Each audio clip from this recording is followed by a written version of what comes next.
Сонымен мейн-карттың шымылдығын ашатын алғашқы кездесу бұл ерлер арасында орта салмақта, яғни 185 фунт салмаққа дейінгі болатын өте керемет кездесу.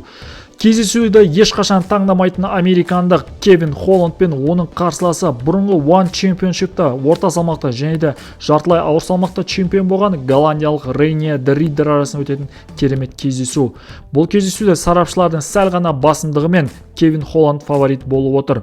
Біз білетіндей, Кевин Холланд өзінің соңғы кездесуінде UFC 307 турнирінде грузиялық Роман Долидзеге ұтылғанын білеміз. Ал Рейне де Риддер өзінің алғашқы UFC-дағы кездесуінде американдық Джеральд Миршартты сабмишнмен жеңгені белгілі. Біз білетіндей, Кевин Холландтың жалпы бокс стилі, джеб стилінің өте керемет екенін білеміз. Сонымен қатар бұл жауынгердің нокауттық күші бар екенін де атап өтейік. Және де Кевин Холландтың джиу-джитсуының өте керемет екендігін де атап өтуіміз керек, достар. Ал Рейне де Риддердің күрес, грэпплинг және де джиу-джитсу стилінің өте жоғары екендігін атап өтуіміз керек, достар.